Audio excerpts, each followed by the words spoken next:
Coucou tout le monde, j'espère que vous allez bien. En tout cas, moi je vais super bien. J'aime trop le reflet du soleil sur mon visage, c'est tellement beau.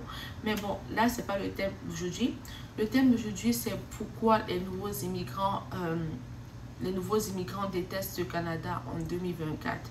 Donc ça va être ça le thème d'aujourd'hui. Je me permets de dire le mot immigrant parce que moi aussi je suis immigrante, donc ne prenez pas ce mot là au premier degré. Pourquoi j'ai décidé de faire cette vidéo? C'est parce que j'ai eu un échange avec du monde la semaine passée et ils se sont plaints de certains aspects du Canada. Ils disent que sur nos vidéos, on a dit qu'au Canada, il y a de l'emploi, qu'au Canada, c'est sûr que tu peux avoir un meilleur style de vie que par rapport à certains pays en Afrique. Mais une fois sur place au Canada, ce n'est pas le cas. Donc j'ai tenu à faire cette vidéo pour un peu essayer d'éclaircir des choses que peut-être j'ai omis de mentionner sur mes vidéos, ou bien peut-être certains de mes collègues qui font aussi des vidéos sur YouTube ont sûrement aussi omis. Donc sans plus tarder, on va commencer la vidéo et j'espère vraiment que cette vidéo pourra éclaircir certaines personnes et que je pourrai être assez explicite. Alors on va commencer avec notre vidéo. Bon, nous revoilà. Pour être plus explicite dans mes propos, je vais parler des problèmes du Canada actuellement, pas actuellement, mais c'est depuis 2023 en 2024. Ce sont des problèmes que même ceux qui sont sur le territoire depuis des années observent ces problèmes-là et sont aussi affectés par ces problèmes-là. Donc je ne parle même pas des nouveaux arrivants. Actuellement au Canada, il y a un manque d'emploi pour tout le monde. Avant, quand je suis arrivée au Canada, et je ne parle même pas pour ceux qui sont arrivés bien avant moi, quand tu démissionnais d'un emploi, tu étais sûr que oui, je démissionne aujourd'hui, c'est sûr que je ne peux pas chômer pendant longtemps. Si je démissionne aujourd'hui, j'ai une semaine pour me trouver quelque chose. Même si ce n'est pas l'emploi de mes rêves, au moins je ne vais pas rester sans rien faire en fait. Mais actuellement, ce n'est plus le cas. Quand tu démissionnes d'un emploi, il faut bien être sûr que tu as déjà trouvé un emploi. Parce que même dans les entrepôts, il n'y a plus d'emploi. Même seulement au Dolorama, je parle au Dolorama, même dans les McDo, il n'y a plus d'emploi en fait. Donc c'est tellement pénible actuellement de trouver un emploi au Canada. Certaines personnes vous diront que c'est parce que tu n'as pas un diplôme au Canada.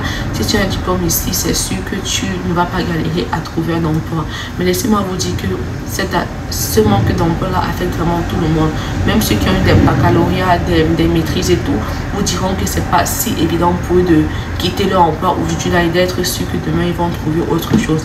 À moins que peut-être tu as fait dans la santé et tu es sûr que ça va être difficile pour toi de chômer quand même pendant un an. Ça c'est sûr et certain.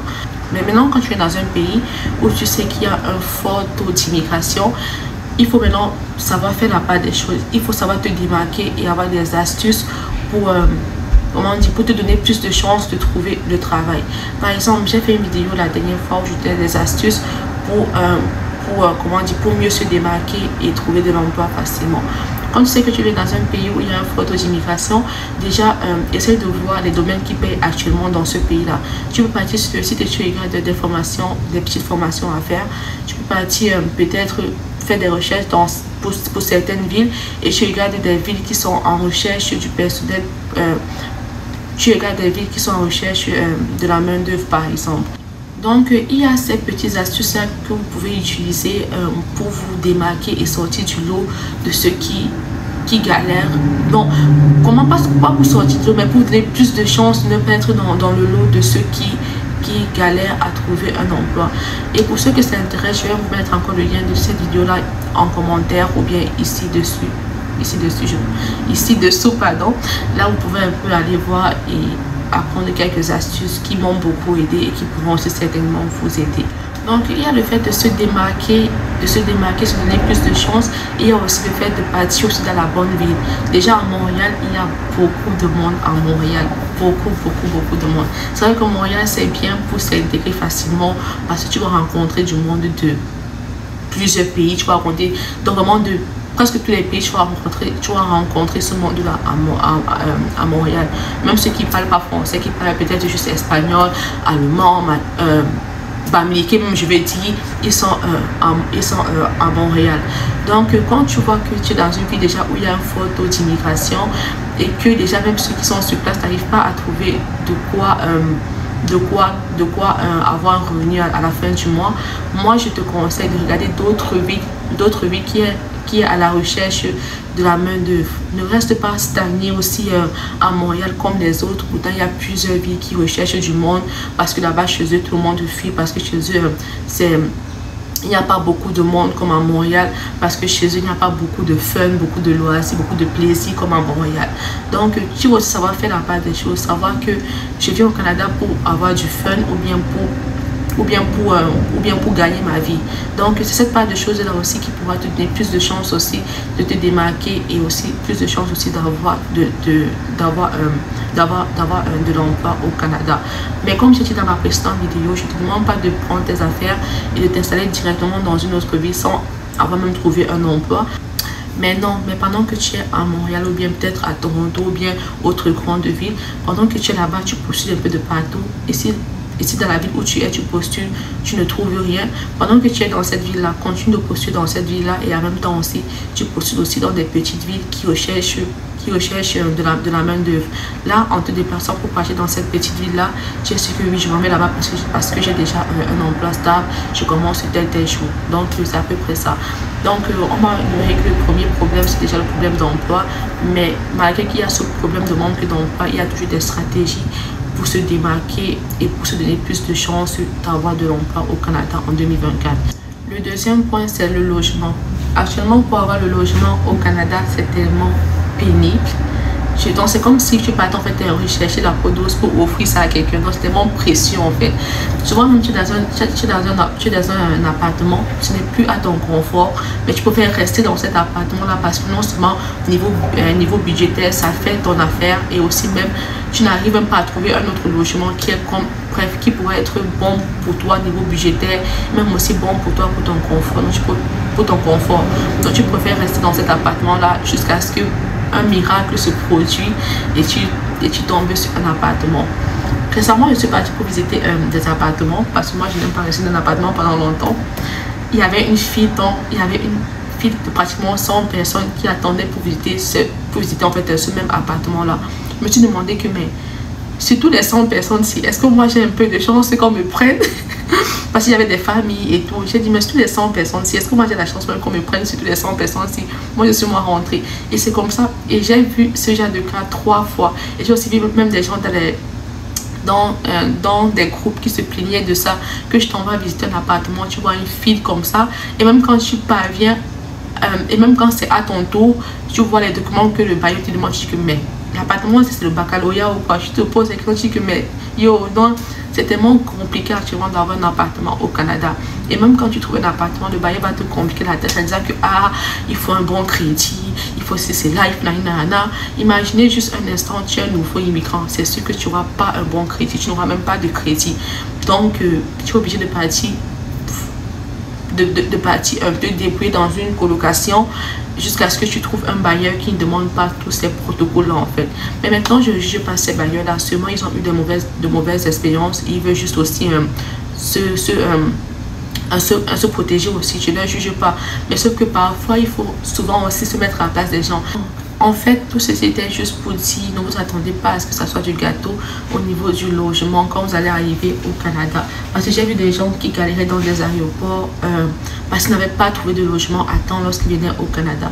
Et sans compter de ceux qui sont arrivés sur place ici et peut-être la personne qui devait les héberger a dit non, finalement, je ne t'héberge plus. Et le temps qu'ils trouvent un appartement, comment dire, donc peut-être une personne t'héberge, dit que bon, je t'héberge pour 2 semaines, le temps que durant toutes ces 2 semaines là tu dois trouver un appartement. Donc ce n'est pas évident de trouver un appartement en 2 semaines actuellement au Canada. Et lorsque les délais arrivent, il est fort probable que cette personne qui vous a hébergé vous met dehors et vous restez sans logement. En fait, comparé à avant, ce n'est plus évident d'avoir facilement un appartement au Canada. Et si vous êtes un peu de la moto et si vous êtes un peu logique, vous allez comprendre que oui, c'est normal parce qu'il y a un fort taux d'immigration. Tout le monde veut venir au Canada en fait. Même ceux qui sont dans des pays en Europe veulent venir au Canada. N'imaginons même pas ceux qui sont dans les pays en Afrique. Donc il faut aussi comprendre que c'est très raisonnable qu'il manque de logements. J'espère vraiment que le gouvernement est en train de travailler pour ça, pour créer plus de logements et pour créer aussi plus d'emplois. Maintenant, le dernier point que je vais aborder avec vous concernant les problèmes du Canada, c'est au niveau du coût de vie. Le coût de vie au Canada, partout même, je sais même plus où c'est moins cher en fait. Avant je disais que Toronto est plus cher que Montréal. Actuellement toutes les villes sont chères à Montréal. J'ai eu la chance de partir dans plusieurs villes ici au Canada et j'ai vu que on a pratiquement le même coût de vie en fait. Figurez-vous que si à Montréal le coût de vie c'est peut-être légèrement plus moins cher que à Toronto, c'est sûr que à Montréal le salaire minimum va être 15 $ pour essayer d'ajuster la population avec le coût de vie. Par contre à Toronto qui est légèrement plus cher que Montréal, le salaire minimal là-bas sera 16 $ de l'heure. Je ne sais pas si vous voyez un peu la nuance que j'essaie de vous faire. Donc moi je pense que en 2024 en fait on a tous ce même coût de vie. On a vraiment tous ces mêmes coûts de vie parce que même où c'est cher, le salaire en fait il s'arrange à payer en fonction du coût de vie aussi. Mais maintenant c'est vrai que il y a des différences qui se remarquent au niveau du logement et aussi au niveau du prix des articles. Par exemple à Toronto, les appartements sont extrêmement chers. Je ne parle même pas de l'assurance auto et autres. L'assurance auto et autres, c'est vraiment cher à Toronto. Par contre, à Montréal, tu as la possibilité d'avoir des appartements un peu plus moins chers qu'à Toronto et aussi des assurances automobiles un peu plus moins chères qu'à Toronto aussi. Donc, c'est un peu ça la nuance. Mais sinon, le coût de vie actuellement à Montréal, c'est extrêmement cher. Tout à l'heure, je suis partie à l'abattoir, je dis bien l'abattoir, pas la boucherie. L'abattoir qui est censé être plus moins cher que la boucherie. J'ai acheté juste un petit, je n'aime pas ce que j'ai acheté. Je vais vous faire un haul de mes articles que j'ai acheté à l'abattoir dans ma vidéo que je vais faire pour mon anniversaire. Vous allez voir, j'ai acheté des petits articles, mais le prix comment sorti, j'ai dépensé là-bas 130 $. Pourtant quand j'ai regardé ce que j'ai acheté, j'ai dit mais qu'est-ce que j'ai acheté qui m'a coûté 130 $ en fait. Je n'ai rien compris. Et pourtant avant, pourtant l'année passée, je suis partie à l'abattoir, j'ai fait des achats de 100 et quelques $, mais la viande que j'ai acheté valait vraiment le coût de ce prix. Moi j'ai vu la viande, j'ai dit oh mon dieu, c'est tellement beaucoup et ça vaut vraiment le prix en fait par rapport à la boucherie. Mais là je suis partie hier, j'ai dit mais autant que j'ai acheté ça ici chez mon boucher du quartier en fait. Pourquoi je me suis déplacée pour partir à l'abattoir pour avoir ce genre de prix? Donc juste pour vous dire qu'actuellement au Canada le coût de vie est rendu très très cher. L'article qui coûtait 1 $, actuellement au Canada c'est 2 $ en fait. Donc ne vous surprenez pas si vous arrivez ici et vous êtes choqué par les prix. Et surtout ne faites pas l'erreur de convertir les prix. Ne faites vraiment pas cette erreur là de convertir les prix et dire que dans mon pays peut-être c'est 1000 francs. Dans mon pays peut-être c'est 100 francs. Je vais convertir ici là en tel prix pour voir c'est quoi la différence. Ne faites pas cette erreur là parce qu'on n'a pas le même style de vie en Afrique et ici au Canada. On n'a pas la même monnaie aussi. Donc ne faites pas cette erreur là, sinon on n'allait jamais rien acheter au Canada. Donc ça va être tout pour ma vidéo. Donc si vous venez au Canada, attendez-vous à ce que ça ne soit pas rose comme peut-être vos frères qui sont venus 4 ans avant vous. Ne vous attendez pas que ça soit dans le tic au tac en fait, donc que ça soit vraiment sous la douche avec vous. Donc ne vous attendez pas à ce que ça vous caresse vraiment au sens du poil, parce qu'il y a ces trois problèmes là que même ceux qui sont ici longtemps, ceux qui sont ici depuis des années, ils en souffrent aussi et se plaignent aussi de cela. Donc mettez-vous déjà en tête que si vous arrivez au Canada, ça sera pas facile de trouver, ça sera pas si facile de trouver un emploi, ça sera pas si facile de trouver un logement, ça sera pas si facile et aussi le prix des articles ne sera pas tout le temps en votre faveur aussi. Mais juste tenez bon, le Canada sera toujours le pays de rêve, que ça soit dans 10 ans, dans 15 ans, dans 20 ans. Donc mettez-vous juste en tête que si les gens continuent de venir ici, malgré qu'ils savent les problèmes que souffre le Canada en 2024, c'est sûr que ça vaut de la peine. Donc quand vous arrivez ici, là, juste soyez fort et soyez patient et donnez-vous aussi des méthodes aussi pour sortir du lot et ne pas être parmi ceux qui galèrent en fait. Donc ayez juste un bon mindset. Travaillez sur vous et donnez-vous plus de chance. Recherchez vraiment dans plusieurs villes où vous pouvez avoir des opportunités. Ne vous focalisez pas juste sur une seule ville et et dit que si c'est pas là-bas, c'est nulle part en fait. Donc vraiment c'est ces problèmes-là que souffre le Canada. J'espère vraiment que ceux avec qui j'ai pu échanger depuis que j'ai commencé à parler d'immigration sur ma chaîne YouTube, j'espère que ça pourra vraiment vous aider, pardon, parce que j'ai remarqué que chaque fois les mêmes questions reviennent en fait, et j'ai vu que vraiment il était nécessaire de parler de cela. Donc ça va être toute notre vidéo, j'espère qu'elle vous a plu. N'oubliez surtout pas de vous abonner si vous n'êtes pas encore abonné, de me laisser plein de likes et de commentaires. On se dit à très bientôt pour la prochaine vidéo. Bisous.